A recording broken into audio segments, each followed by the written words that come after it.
Welcome to the Sawyer Business School Amplification Avenue podcast presented by Suffolk University. We're back for another career conversation, this time with someone fairly unique, not someone associated with Suffolk University. He's a Harvard University Fellow, and we will talk about the relationship between sports and politics a bit. Before getting into that conversation, just a quick word about the sports management program at Suffolk University. We are in a new cycle. If you are interested in a sports management program, we would love to see you here in Boston. We've got our official partnership with the Boston Celtics. We've got relationships with the BAA and the Boston Marathon, the half marathon. We've done projects for the Red Sox and the Fenway Wasabi Bowl. And we also have a relationship with Major League Rugby's New England Free Jacks. If you are someone who has a project or are looking for interns and create opportunities and experiences for our students, we would love to hear from you as well. For more information on the program, visit suffolk.edu/business. Now, let's have our conversation. Let's begin the latest career conversation. We have here a first of a kind, a Harvard Fellow with us today. His name is Samuel Hymes. He has a lot of experience working, I would say, in government or with government, and as it relates to sports. So we're going to have a conversation about his career. Welcome, Samuel, to the Amplification Avenue podcast. Hey, Skip, great to hear from you. I'm really excited to be here. Thank you.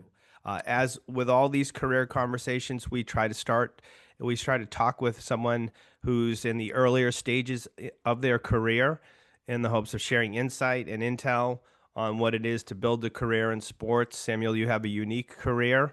You're in academia right now, so this is the first conversation we've had with someone in that space. So tell us, where do you work now, and what is your job title, and what do you do there? Awesome. So yeah, thank you again for having me here. I'm currently a fellow at Harvard University. Right now, I am in the process of leading a white paper research effort with two different tasks. One is AI and AI governance, and the other one is involving sports diplomacy, which is something I think we're really excited to delve into this conversation today. Yeah, let's talk about that sports diplomacy piece. So, on a daily basis, what are you doing on this topic? What does your day look like?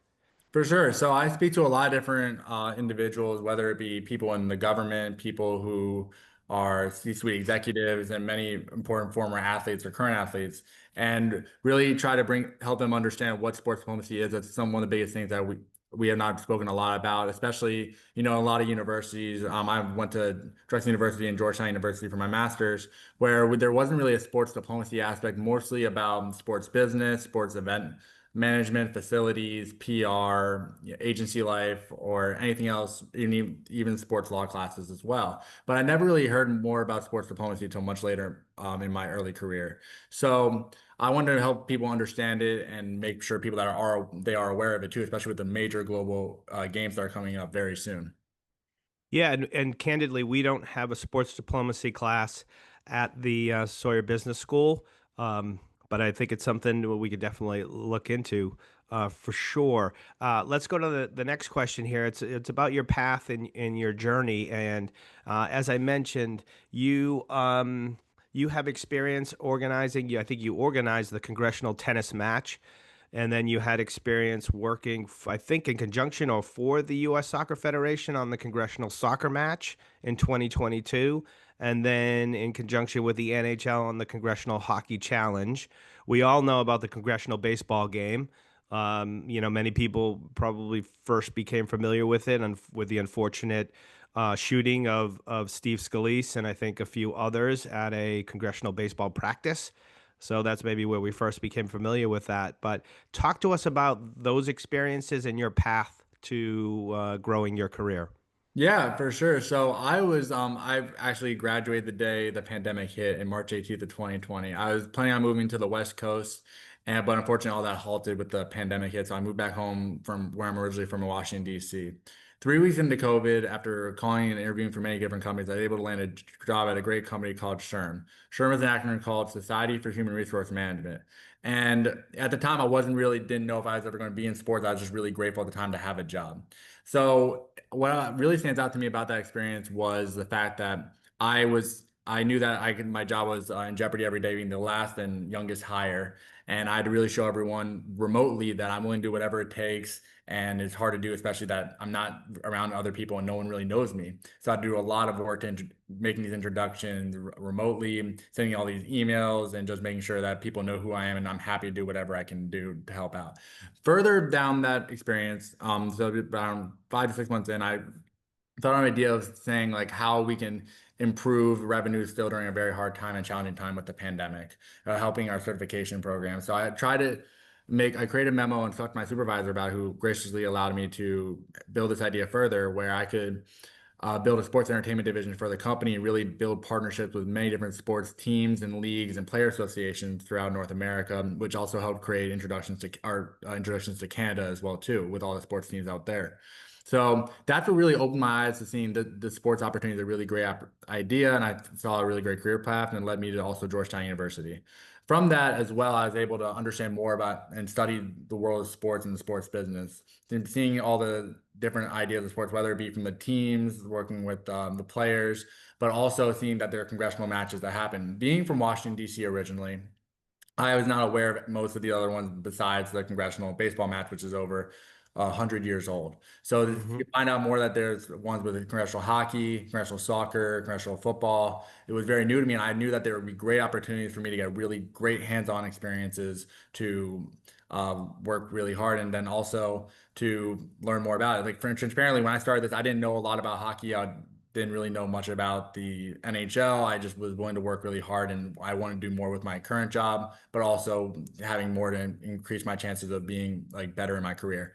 So working within that, I started out the Congressional Hockey Challenge. It was a great opportunity working with different sponsorships, creating the event for the Hockey Challenge and getting all these important people on Capitol Hill to bring back because this was after the 2 year hiatus with the pandemic. So people, Hmm. because of social distancing, we couldn't do the event because of that. So we were able to bring it back and get people excited about it again, rejiggering that excitement was really great.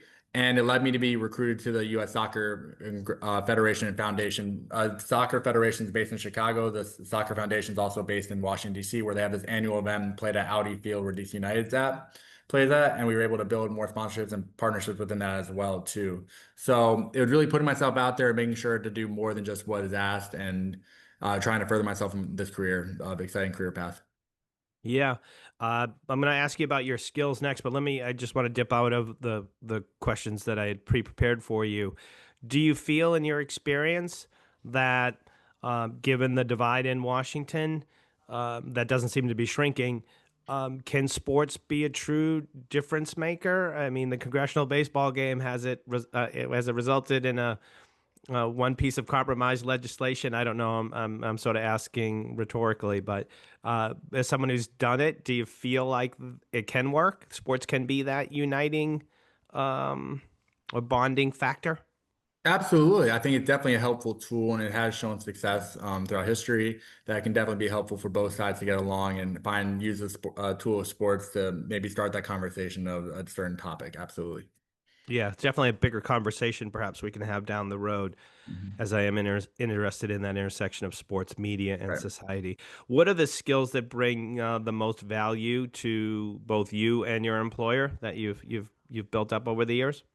So different things. I think it's just really being an energetic, enthusiastic. I always knew that I put myself in positions where I was really the youngest person there, but never really got that in my mindset, but always willing to do whatever it took. My biggest thing is to be very goal oriented. I come from a background of event planning, so whatever it takes to make that event really happen is really the biggest goal, and definitely trying to exceed the expectations as well. That's something that I look forward to in everything I do. What do you love most about looking at sports's role in, greater society? Or, and again, I've written down a note here, Harvard Fellow, looking at sports as a tool for discussing bipartisan issues. I wrote that down in my notes here. So, what do you love best about looking at sports from this perspective? I just think and shows it's a great way to help bring people together, whether it be from completely different backgrounds, from A to Z. I think that the tool of sport has been definitely helpful to build these discussions and build these relationships that are definitely needed. Great. How do you stay current in the industry? Well, I think it's always important to, stay current with listening to a lot of different podcasts, making sure there's some, especially stuff that's not sports related, but also just things that are outside of sports, whether it be through different business or different just communications or different types. I read the Washington Post, I read many different news publications, Boston Globe, but also keeping in touch with different podcasts, able to really hear more about what these people in the industry are doing really well and to learn just the case studies that they've learned from has been really helpful in my career as well too. Beyond the Amplification Avenue podcast, what podcast would you recommend that young sports professionals listen to? There's so many. I just think, Sports Business Journal has a lot of great podcasts. I think Boardroom has had a good couple podcasts, and I think there's just so many other ones. I think really, I recommend people to find out like what they specifically want to do, whether it be through sales or through maybe through communications. I recommend PRSA. That was something I did. I was in the PRSSA chapter when I was in college, and it still kept listening to that. It helped me be better with communications in the PR field as well too. And it wasn't just within sports, but also just in PR in general, which helped me learn a lot, which I can delve back into the sports field that I'm in today. Great, great. Looking forward over the next 10 years, project where do you think the Samuel Hymes is in 10 years from now? Where do you think your career goes? I think hopefully doing something, helping out a lot of different companies, different organizations, different leagues. That'd be really a great goal. I think for me, I definitely want to be a change maker and helping improve different leagues, especially from a global perspective. I love what the NFL is doing right now, building the game globally. They've done such an amazing job at it that I think it's only going to get better. Great, cool. I asked you to look forward. Now let's back. If you could tap, Samuel Hymes at Drexel University on the shoulder and say, these are the things that you need to know 5 years from now, or these are the things you should know now that will help you 5 years from now. What are those things? I think it's just really opened myself even more. I think Philadelphia was a great place for me to learn and grow, and I got to have really great work experience, especially in my co-op or long-term in 6-month internship opportunities. And I just really want to be more open to, because I mostly focus on communications and marketing, but I would have said open myself even up more to different career paths, and then open myself up to even sports that I'm not even comfortable in as well, which I only usually stayed in my niche sports like football, basketball, soccer, baseball, but even try out different opportunities like they on Philadelphia, they had the National Lacrosse League there. I would have tried that out more and other different sports aspects as well. It been really helpful. But I mean, I had a great time in Philly, I had a great experience there and I learned a lot. So really not much I can really complain about. Yeah. What are the challenges for future sports professionals? I know part of your research is looking at AI as I think, productivity tool. What are the challenges that these up and coming grads need to think about as they begin their careers? It's absolutely imperative to stay current on the industry trends. What was really great 2 months ago is now completely changed and is completely different today. And there are so many great tools out there that can be really helpful, but I just think it's important just to bring awareness to all of them because there's so much AI knowledge and what AI is doing is just incredible. But I think just to stay current on the trends is very important for success. Great. Last question. Can you share one day, one perk, one event that confirmed, at least in your mind, that you have your job is better than anyone else on the planet? Yeah, I think it was a really great opportunity for me to work for the Washington Commanders. Name change from when they were the Washington football team to today, they're known as the Commanders. I grew up being a fan, and for me to see that and have like people be really excited for what has happened, especially this past season where they went really far this year. And in my lifetime, I've never seen them make it to a conference final, which was incredible to see. And to have the city really be behind them today with the wearing burgundy and gold, had name being perceived very well, but also the on the field performance has been a lot better with this new ownership. But at that time, I really enjoyed just being a part of a really global brand that is personal to me, and I really do believe that it can really help the city. Now they are planning to bring the team back to Washington, which they're currently Yeah. just outside the city. But now it's going to be a much easier way for fans to have access to the team, the stadium, and making a whole better fan experience, which I think is really just incredible. And that from that opportunity, I think it just really shows all the foundation the team and I helped build to what's going on today. That's impressive. Yeah. I mean, I know that's a big undertaking. And actually, I didn't pick that up in your bio that you had played a formal role in that process, and that certainly from an on the field standpoint and off the field, a lot of momentum behind that franchise with the change of ownership, and that's a topic for a different day too. Just all that went on there. Samuel, thank you very much for taking the time and sharing your insight. Again, the objective here with these career conversations are just to give sports management students, sports marketing students at Suffolk and beyond, and it's got to go beyond Suffolk, insight on what it means to build a career. I'm too far along in my career to look and act like a young student. So it's always important to hear from folks like you who are much closer to the experience that these new students are going to have. So thank you again for your time. Yes, of course. Thank you. I hope this is really helpful to any listener out there. Appreciate it. Thank you. Immerse yourself in the dynamic world of sports through the Sawyer Business School's new sports management program.